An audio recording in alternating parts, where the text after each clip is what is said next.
प्रथम प्रश्न आज रखें। ये तो बीच में पूछना था रे। हाँ, दूसरा प्रश्न बोला था, दूसरा प्रश्न पूछना था इसको बोला।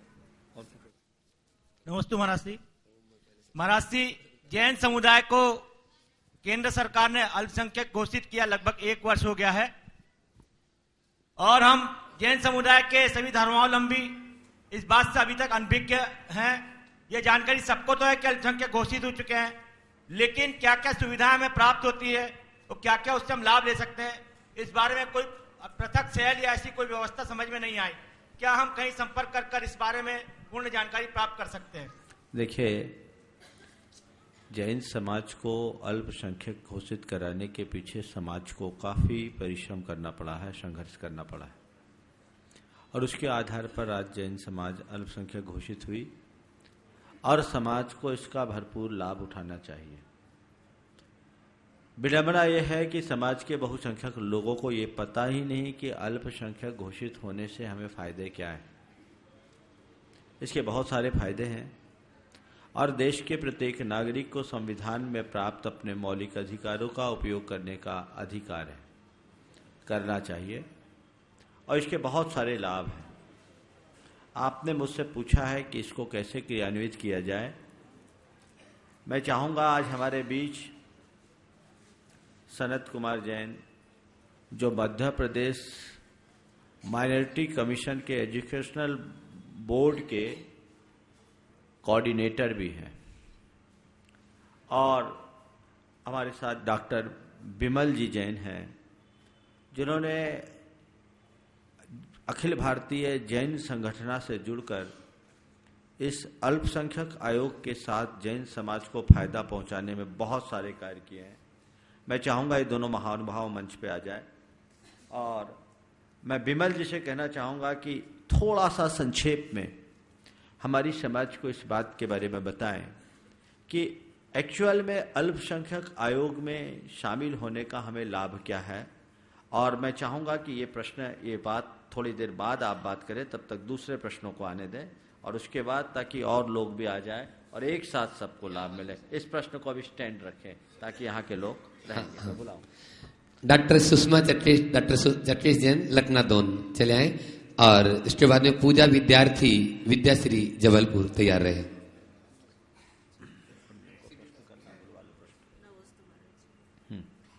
पूछो जल्दी जल्दी। नमस्ते महाराज जी, मेरा प्रश्न है कि चमत्कार को नमस्कार के बारे में थोड़ा दिशा निर्देश देने की कृपा करें।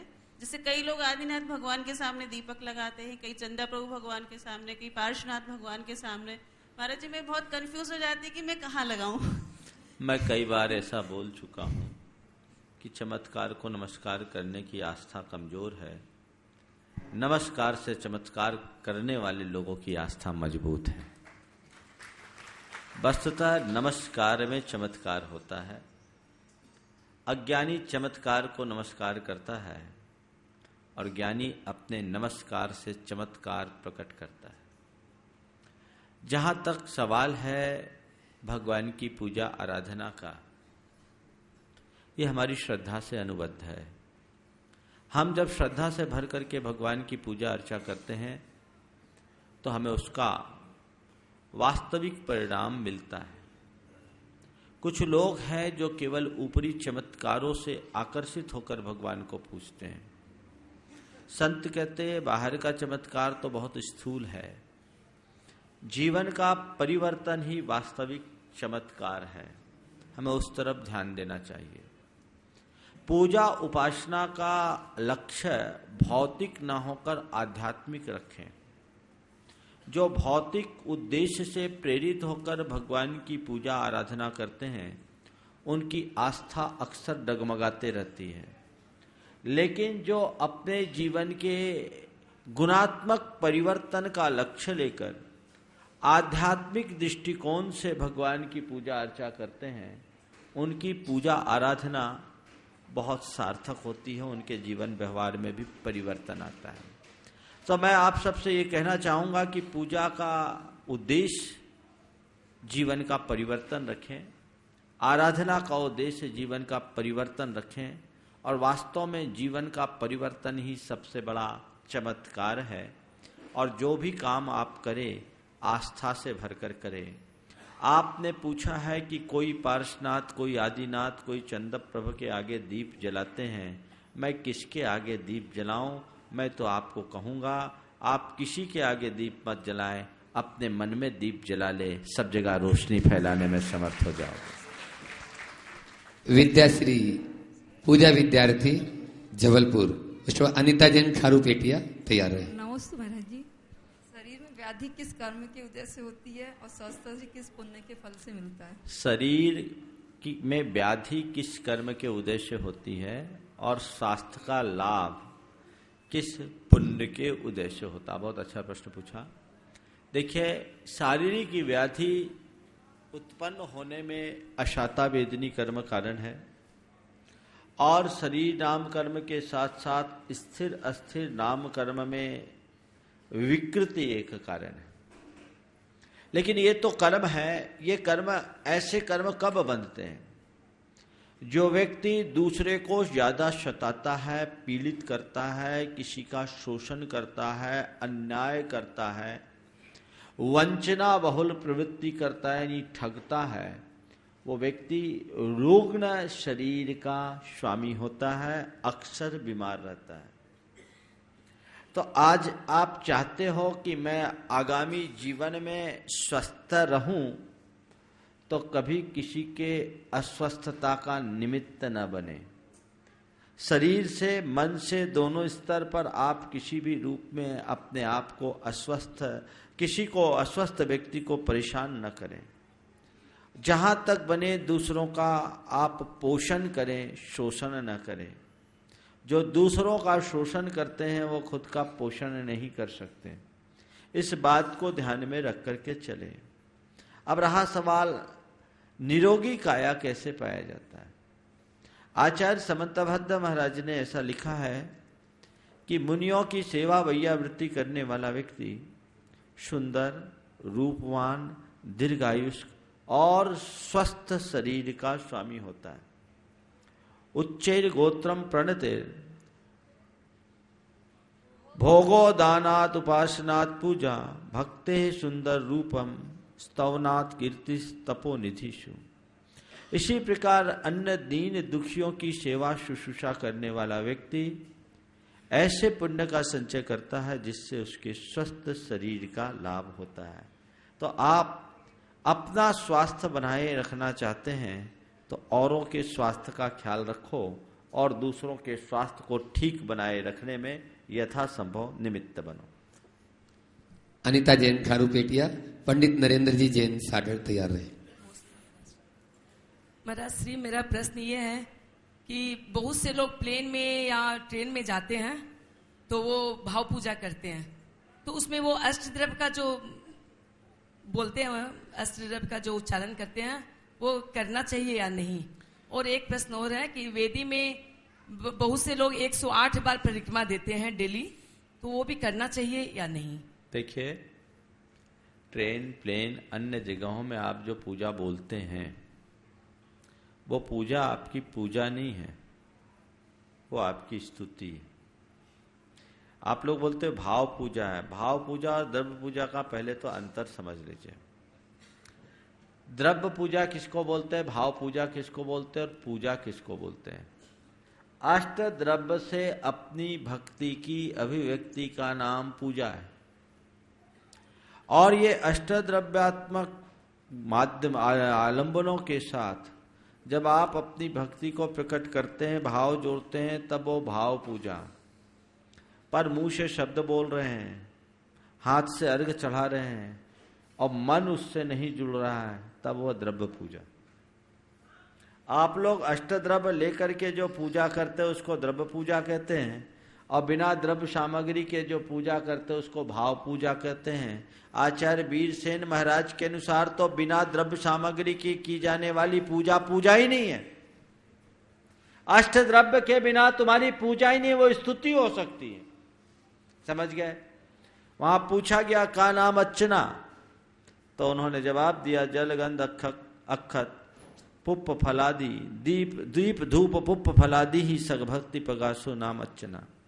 जल गंध अक्षत दीप धूप पुष्प फल आदि जो अष्टद्रव्य है, उनके माध्यम से अपनी भक्ति के प्रकाशन का नाम अर्चना यानी पूजन है। तो द्रव्य पूजा और भाव पूजा, भगवान की स्तुति कर रहा हूं, हाथ जोड़ रहा हूं, सिर नवा रहा हूं, ये द्रव्य जो शरीर की क्रिया, ये द्रव्य स्तवन है। इसी तरह आप द्रव्य में पूजा चढ़ा रहे, बोल रहे हैं, शब्द बोल रहे, ये द्रव्य पूजा है। उसके साथ जो आपका मन जुड़ रहा है उसका नाम भाव पूजा है। तो मैं आपसे ये कहूंगा कि द्रव्य पूजा करना बंद कर दीजिए, भाव पूजा करना शुरू कीजिए। मतलब महाराज बिना द्रव्य के पूजा करूं, बिना द्रव्य के तो पूजा ही नहीं है, भाव लगा के पूजा करो। भाव पूजा का मतलब क्या? भाव पूजा का मतलब क्या? भाव लगाकर पूजा करो, समझ गए ना। अब रही बात यात्रा में क्या करें, वहां तो सामग्री है नहीं, तो वो आपका स्तवन है। अब अर्घम निर्पामति स्वाहा बोल रहे, जलम निर्वपामीति स्वाहा, जल है नहीं, तो वहां नमः बोले। पूजन की पंक्तियों को स्तुति का रूप देकर आप बोलते हैं तो कोई बुराई नहीं। उस समय आपके मुख से जो उच्चारण है वो द्रव्य स्तुति है, और उसके साथ आपके मन की जो एकाग्रता है वो भाव स्तुति। दूसरा प्रश्न इन्होंने क्या पूछा था? 108 फेरे। हमारे यहाँ 3 परिक्रमा का तो विधान है, 108 का कोई विधान तो नहीं मिलता, लेकिन आजकल लोग करते हैं। ये भी एक भक्ति का अंग है, करने में कोई निषेध नहीं, पर भागते दौड़ते नहीं करना चाहिए, व्यवस्थित तरीके से करे, और मन्नत मनौती की दृष्टि से करना उचित नहीं। पंडित नरेंद्र जैन सागर, उसके बाद राजकुमार चौधरी तैयार रहे।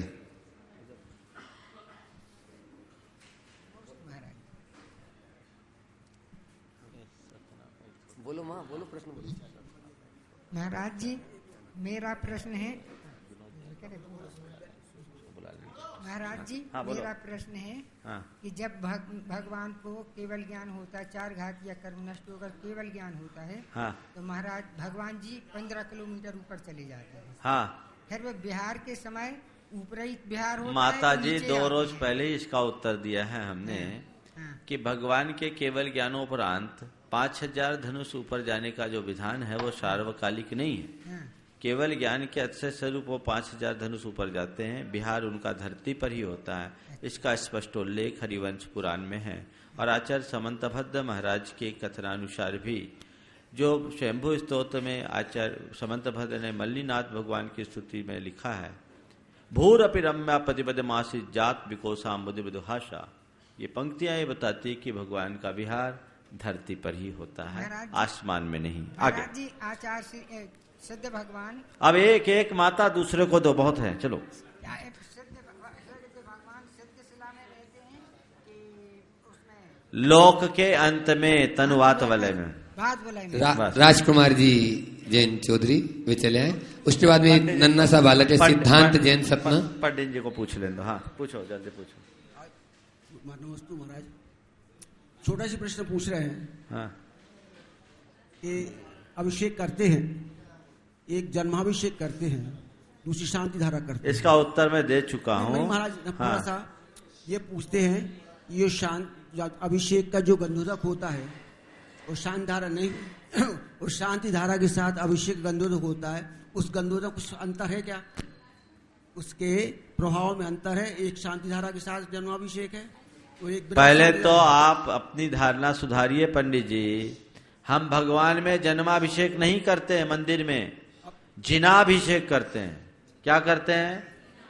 जन्माभिषेक तो सराग भगवान का होता है, ये बीतराग भगवान है, पंच कल्याण से संपन्नित भगवान है, जिनका कृत्रिम अकृत्रिम सभी जिन बिंबों में होता है, वो जिनाभिषेक है।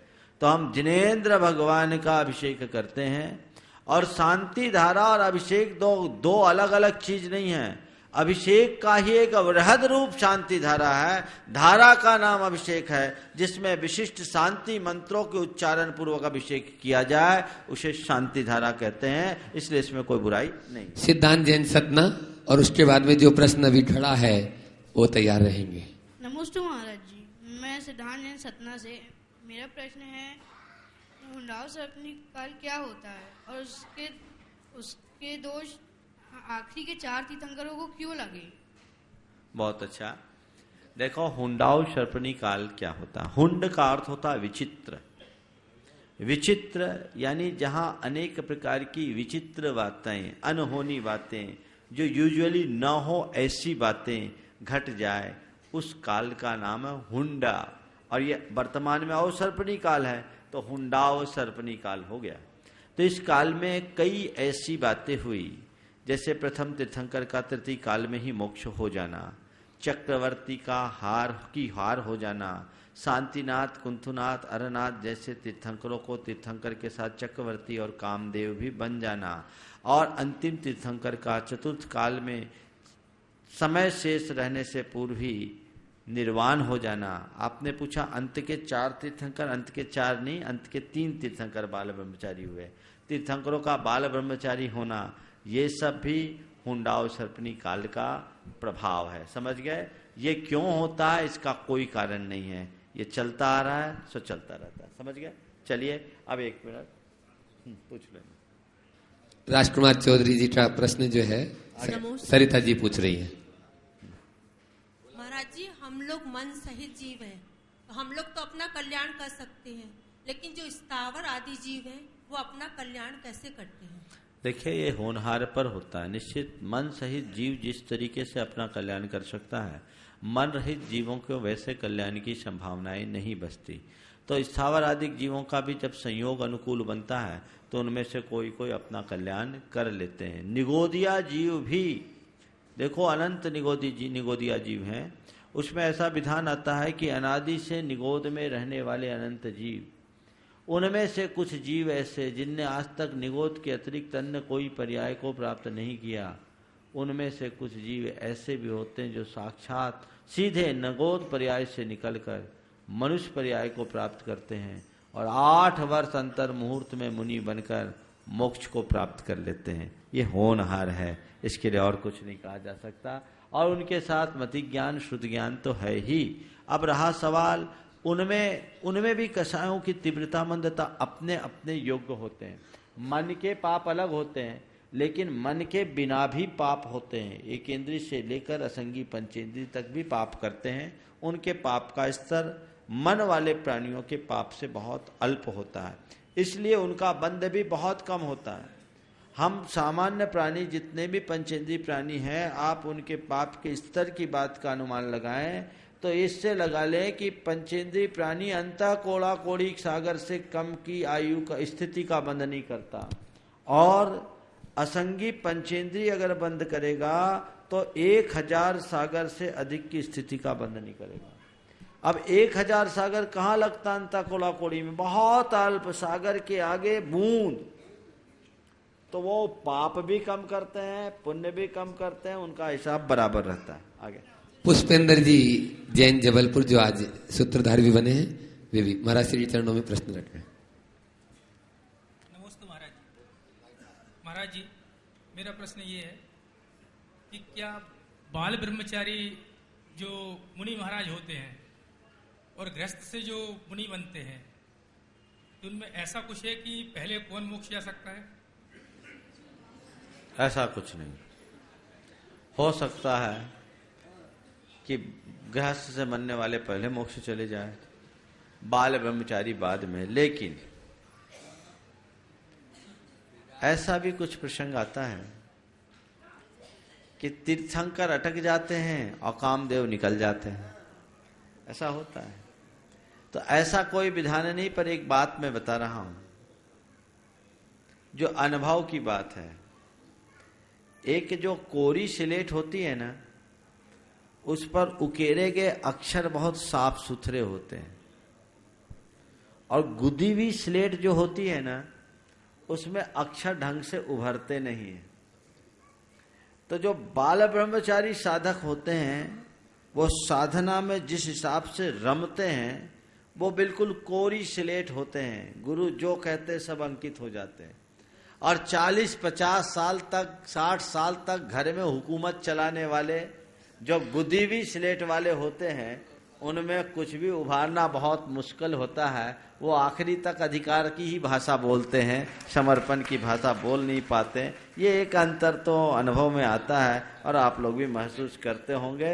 इसलिए जो मजा इधर का है ना, वो मजा ऊपर का नहीं है, ये बात तय है। चलिए, हाँ, इसके बाद विमल जी अपनी बात कहेंगे। विमल जी, सनत जी आ जाए।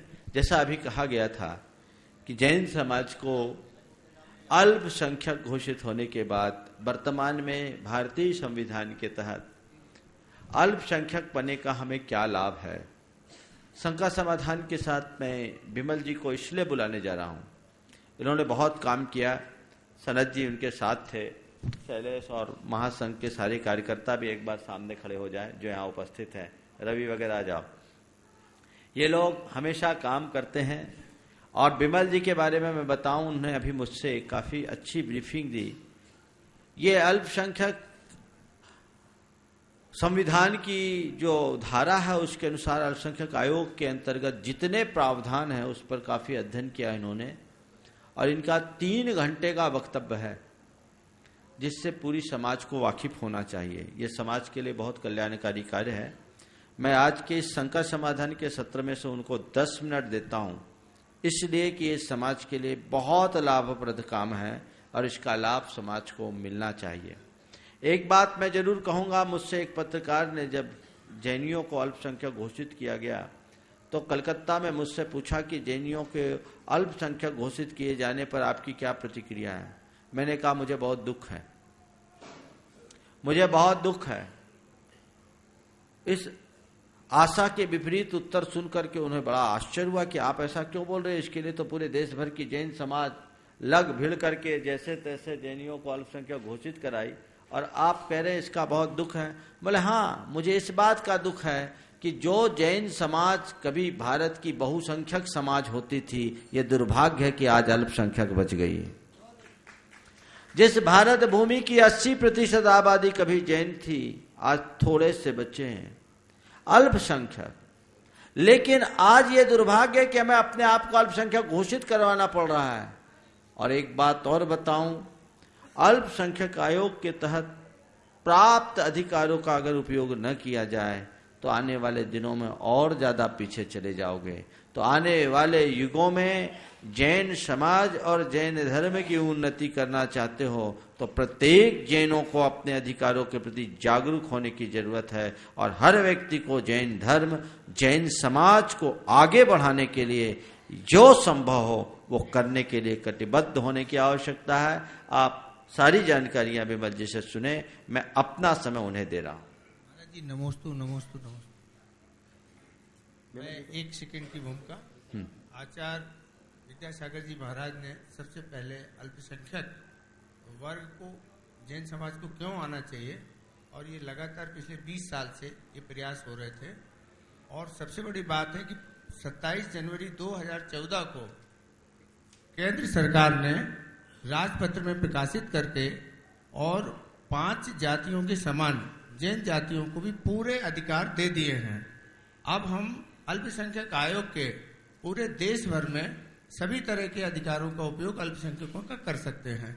तो अब भारत सरकार की अधिसूचना जारी होने के बाद ये सभी प्रदेशों में लागू हो गई है। अब अल्पसंख्यक आयोग द्वारा कि इनका क्रियान्वयन सही तरीके से हो, इसके लिए उन्होंने मध्य प्रदेश में, छत्तीसगढ़ में और हर प्रदेश में कोऑर्डिनेटर बनाया है जो ये सुनिश्चित करे कि जो अल्पसंख्यक वर्ग की पात्रता है वो उस समुदाय तक पहुंच रही है कि नहीं पहुंच रही है, और यदि नहीं पहुंच रही है तो आयोग उनको पहुंचाने के लिए सुनिश्चित कार्य करेगा। इसका दायित्व मध्य प्रदेश में मेरे पास है और हर जिले में अब मध्य प्रदेश के हम अल्पसंख्यकों को, खासतौर से जैन समुदाय को, उनके अधिकार प्राप्त हों उसके लिए सतत काम कर रहा हूँ। विमल जी हमारे एक सहयोगी हैं, योजना का सारा विवरण वो दें। धन्यवाद सनत जी। नमोस्तु महाराज जी। बंधुओं, पहले तो एक बात मैं स्पष्ट कर दूं कि अल्पसंख्यक मतलब आरक्षण नहीं है। अल्पसंख्यक जो हम डिक्लेयर हुए हैं भारतीय कॉन्स्टिट्यूशन के अंतर्गत, वो अल्पसंख्यक धर्म के आधार पर है। तो ये कोई जाति नहीं है जैसे शेड्यूल कास्ट, शेड्यूल ट्राइब, आदिवासी, हरिजन, ऐसा नहीं मानिए आप। और ये बहुत से लोगों के मन में धारणा ये हो गई है कि अल्पसंख्यक होने से हम समाज की मुख्य धारा से हट गए हैं। कतई नहीं है। भारतीय कॉन्स्टिट्यूशन में जो मूल अधिकार प्रत्येक व्यक्ति को हैं वो तो आपको मिलेंगे ही।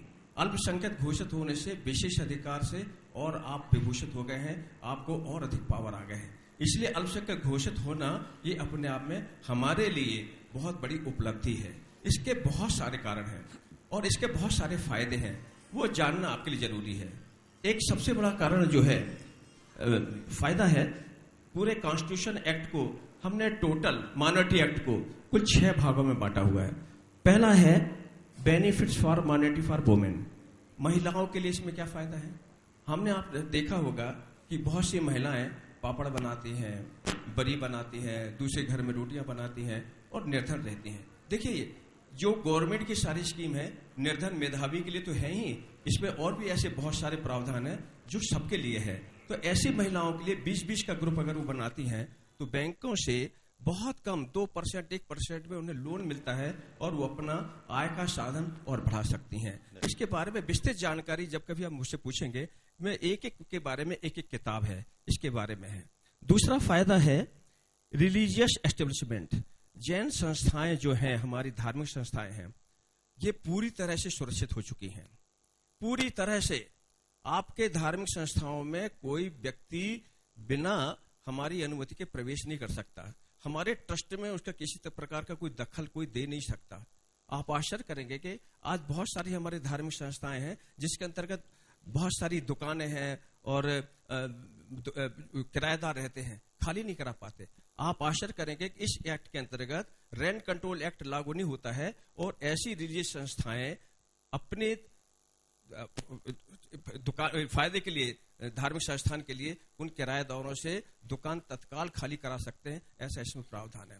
दूसरा, इसमें अभी आपने देखा होगा कि गवर्नमेंट ऑफ इंडिया द्वारा कुछ धार्मिक संस्थाओं को अपने हाथ में लिया जाता है। जैसे दक्षिण में हिंदू मंदिर जितने हैं सब उन्होंने अपने हाथ में लेके रखे हैं और उसमें जो पुजारियों की व्यवस्था होती है वो गवर्नमेंट करती है, गवर्नमेंट तनख्वाह देती है। उसमें सभी समुदाय के व्यक्ति रहते हैं, पंडित भी रहते हैं, शेड्यूल कास्ट भी रहते हैं, शेड्यूल ट्राइब रहते हैं। लेकिन आप इसमें इस एक्ट के अंतर्गत आ जाने से आपके मंदिर में केवल जैन समुदाय के व्यक्ति ही पूजा के पात्रता उनको पूरी तरह से मिल गए हैं और पूरी सुरक्षित तरह से पूरी धार्मिक संस्थाएं, आप अपने अपने जिले के कलेक्टर को सूचित करिए कि मेरे जिले में या मेरे नगर में इतने इतने मंदिर हैं और ये सूची हम आपको भेज रहे हैं, इनकी सुरक्षा की व्यवस्था आपकी जवाबदारी हो जाती है। ये अधिकार हमको कवच गवर्नमेंट तरफ से मिल चुका है।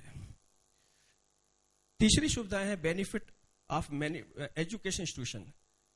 शैक्षणिक संस्थाओं के लिए माइनॉरिटी अल्पसंख्यक आयोग ने क्या सुविधाएं दी हैं। माइनॉरिटी एक्ट के अंतर्गत जितनी भी सुविधाएं हैं 80% सुविधाएं विद्यार्थियों के लिए और शैक्षणिक संस्थाओं के लिए है, बाकी 20% में बाकी सब आ जाते हैं।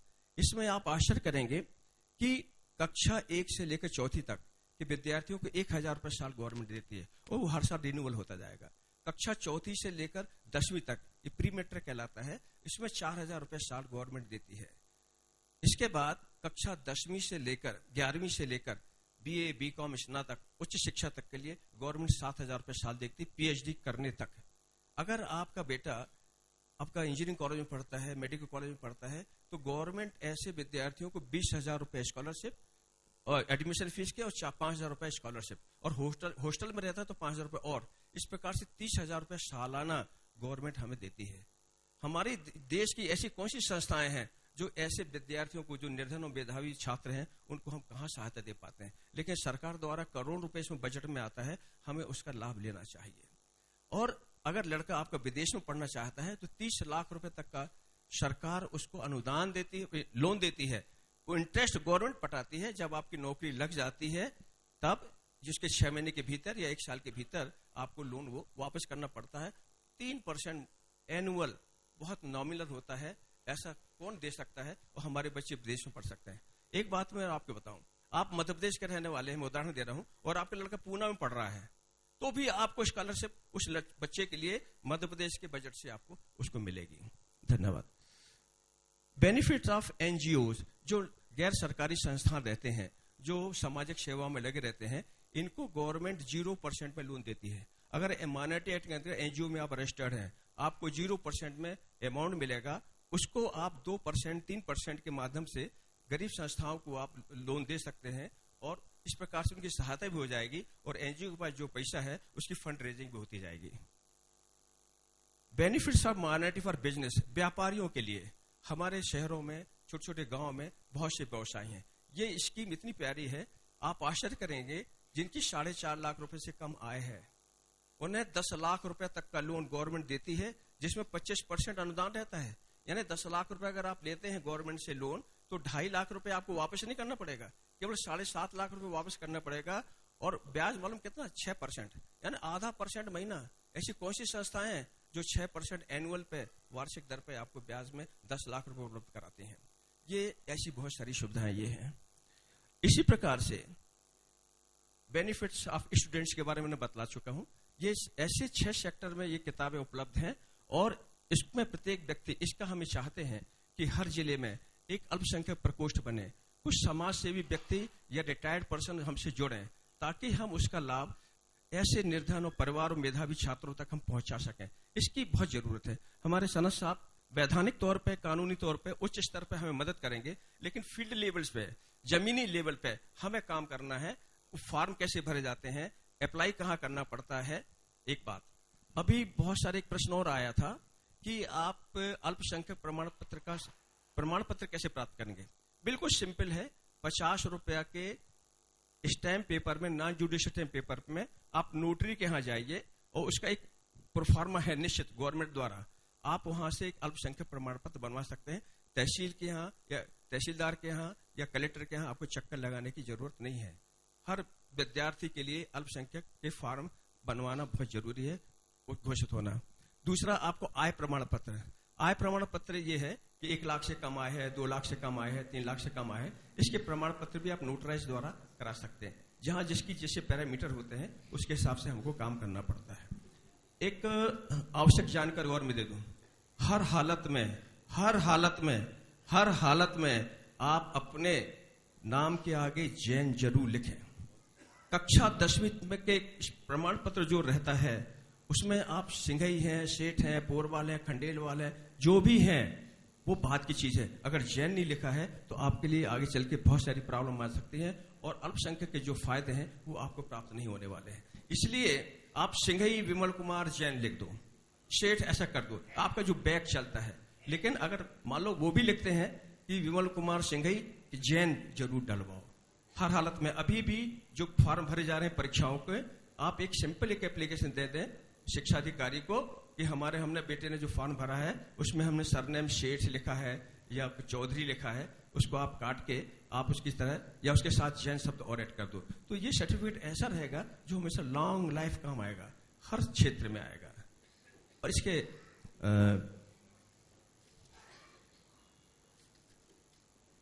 ये तो मुख्य बातें मैंने आपको बताई हैं। और अल्पसंख्यक का मैंने बताया कि जो आरक्षण है ये धर्म के आधार पर है, जात के आधार पर नहीं है। अतः ये कभी मत आप मन में लाइए कि हमारी ग्रेड कोई छोटी कर दी गई है। और जैसे महाराज श्री ने बताया कि हम केवल जहां हम करोड़ों की संख्या में थे, बहुसंख्यक थे, 2001 की जनगणना में मालूम कितने आप, मात्र 45 लाख की जनसंख्या में गणना में आप जैन आए हुए हैं। क्या है ये सब? सिखों के बाद सबसे पहले आपका मुसलमान है, उसके बाद सिख है, उसके बाद ईसाई है, उसके बाद बौद्ध है, उसके बाद जैन है, उसके बाद पार्शियन है। पार्शियन के बाद सबसे नीचे वाली उस श्रेणी में उसके बाद हमारे जैनों का नंबर है। अगर इसी ढंग से हम कम होते गए तो हमारे जो मंदिर हैं कल पूजा करने वाले नहीं मिलेंगे। हमारी बच्चियां समाज के बाहर जा रही हैं, महाराजों को आहार देने लायक वो पेड़ नहीं मिल पाएगा, इंद्र रानी नहीं बन पाएंगे। इसके बारे में भी दखल रखता हूं कि अपनी बच्चियों को समाज के बाहर जो शादियां कर रही हैं उसके बारे में भी मैं 18 घंटे की ट्रेनिंग देता हूं, 3 दिन की ट्रेनिंग देता हूं। और अगर वो ट्रेनिंग एक बार बेटी अटेंड कर लेती है तो मैं दावा तो नहीं कर सकता, लेकिन कहीं दूसरी जगह शादी करने में वो 10 बार सोचेगी। और महाराज जी, मैंने इंजीनियरिंग कॉलेज में जब मैंने ट्रेनिंग दी 3 दिन की, तो एक बेटी बोलती है कि अंकल जी अगर मैंने ये ट्रेनिंग नहीं ली होती तो शायद मैंने कोई गलत कदम उठा लिया होता। तो इस संदर्भ में empowerment of girls to face the social challenge of 21st century, 21वीं सदी की सामाजिक चुनौतियों का सामना करने के लिए युवतियों का सक्षमीकरण, इसके ऊपर मेरा 3 दिन का ट्रेनिंग प्रोग्राम ऑडियो वीडियो के माध्यम से होता है। जो भी समाज अपने स्थान पर ये ट्रेनिंग प्रोग्राम रखवाना चाहती है, 15 दिन पहले मुझे सूचित करें। इसकी कोई कॉस्ट नहीं, निःशुल्क सब ये जानकारी होती है। मैं अपना नंबर बताता हूं, डॉक्टर विमल कुमार जैन, 9425866231। फिर से रिपीट करता हूं, डॉक्टर विमल कुमार जैन 09425866231। कभी भी आप मुझे 15 दिन पहले इतला करें, आपको कोई खर्च नहीं आना है। मैं आने जाने का किराया भी नहीं लेता, आप कहीं बुलाएं दुनिया में। मैं केवल आप केवल मुझे याद भर करें। आप बच्चों की व्यवस्था करते हैं, उनकी बैटरी की व्यवस्था करते हैं, मंच माइक की व्यवस्था करते हैं, बाकी काम मेरा। मैं सारी सुविधाएं में लेके आता हूं। मैं अपना पेन ड्राइव लेके आऊंगा, मैं अपना लैपटॉप लेके आऊंगा, सब चीज लेके आता हूं। केवल आपको ये मन में आग रहना चाहिए, ज्वलंत समस्या है, रहना चाहिए कि मुझे काम कराना है। धन्यवाद महाराज जी, आपने समय दिया। नमस्ते। बहुत बहुत धन्यवाद विमल जी जैन, डॉक्टर विमल जी जैन और सनत जी जैन, शैलेश जी आदिनाथ के लिए। बहुत ही अच्छा प्रश्न है शैलेश जी आदिनाथ ने पूछा। आप सबके लिए जोरदार तालियों से इन महान भावों का सम्मान करते हैं। बंधुओं, प्रश्न की इसी श्रृंखला में मैं आमंत्रित कर रहा हूं डॉक्टर श्रीमती चंद्रकला पाटनी रांची को। आज गुणायतन से जुड़ने वालों में यदि हम उपस्थित हो चुके हो तो अभी चले भी आए। ट्रस्टी के रूप में जुड़ने वाले श्री सुटमाल कुमार दर्पण कुमार दीक्षितपुरा जबलपुर और श्री प्रकाश चंद जी श्रेयांश कुमार जैन छिंदवाड़ा। जोरदार तालियों से उनका स्वागत करेंगे। यदि यहाँ उपस्थित हो तो चले आएंगे। निर्माण निधि सदस्य में राजकुमार जैन, मुकेश कुमार, मनीष जी सेठी दीमापुर, स्वर्गीय डॉक्टर विमल चंद जी की स्मृति में श्रीमती विजय चौधरी राजेश जैन, श्रीमती रीता जैन गोल बाजार जबलपुर। सूत्रधार के रूप में एक नाम आया है, लोकप्रिय परिवार जबलपुर, अक्षत, अविरल, आकर्ष, अंशिका। उपस्थित हो तो वे भी तैयार रहेंगे। पहले चंद्रकला जी पाटनी रांची प्रश्न रख रही है। टाइम तो बचा है।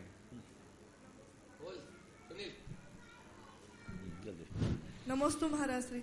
महाराज श्री, भोजन का अपने मन पर क्या प्रभाव पड़ता है और एक धर्मात्मा का भोजन कैसा होना चाहिए? आपने ये प्रश्न बहुत अच्छा पूछा है, लेकिन प्रश्न के लायक अवकाश मेरे पास अभी नहीं दिख रहा है। ये प्रश्न बहुत महत्वपूर्ण प्रश्न है। मैं इस प्रश्न को आज निलंबित रखता हूं, है ना, कल के लिए स्थगित करता हूं। तब तक और कोई दूसरा प्रश्न पूछ लो। हाँ, इनका प्रश्न स्पेशल होता है, इनको पहले बुलाया करो। हाँ हाँ, सदाबहार रहने के लिए अपने को क्या प्रयत्न करना चाहिए? सदाबहार तो कोई रह ही नहीं सकता संसार में। सदाबहार प्रसन्न रहने के लिए, प्रसन्न रहने के लिए, ठीक है। सदाबहार कोई नहीं है, समझ गए। कभी पतझड़ है तो कभी बसंत है। जिंदगी किसी की सदाबहार नहीं है। और सदाबहार बनना है तो बस एक ही करो, जो है उस सबको बाहर कर दो और खुद सबसे बाहर हो जाओ, सदाबहार रहो। रही बात अपने आप को खुश रखने के लिए क्या करें, बहुत छोटे से टिप्स दे रहा हूं। 4 बहुत काम की चीजें हैं, थोड़ा सा समय इसलिए बात को समेट रहा हूं। 4 बातों को जीवन में याद रखें। पाने में ज्यादा खुश मत हो और खोने में ज्यादा गम न करो। पाने में ज्यादा खुश न हो, खोने में ज्यादा गम न करो। प्रतिक्रियाएं कम करो, प्रतिक्रियाओं से प्रभावित कम हो। प्रतिक्रियाएं कम करो, प्रतिक्रियाओं से प्रभावित कम हो। और अपने सुबह की शुरुआत प्रसन्नता से करो। अपने सुबह की शुरुआत प्रसन्नता से करो। जब सुबह आंख खोलो तो मन में हार्दिक प्रसन्नता भरो। जितनी प्रसन्नता अपने भीतर भर सकते हो भरो, कि आज का दिन मेरे जीवन का बड़ा भाग्यशाली दिन, भगवान की कृपा से मैंने जीवन का एक नया दिन पाया। हे भगवान, मेरा आज का दिन अच्छा दिन बने, मुझे ऐसी शक्ति दो। और जब शाम सोने लगो तो भगवान से फिर प्रार्थना करो, उन्हें धन्यवाद देते हुए कि भगवान आपकी कृपा से मैंने आज के दिन को बहुत अच्छे तरीके से बिता लिया। अब मैं सो रहा हूं। अगर इस वक्त इस बीच मेरे जाने की बारी हो तो कम से कम मेरी आंखें खोल देना। बस मैं आपसे कहता हूं, आपका मन सदैव प्रसन्न बना रहेगा। नकारा व्यर्थ की बातों में जी उलझाना बंद कर दो। ये 4 चीजें आप रखेंगे तो निश्चित आप बहुत खुश रहेंगे और खुश नसीब होंगे। चले, समय आपका बहुत थोड़ा बचा है, इसलिए आगे की कार्यवाही के लिए मैं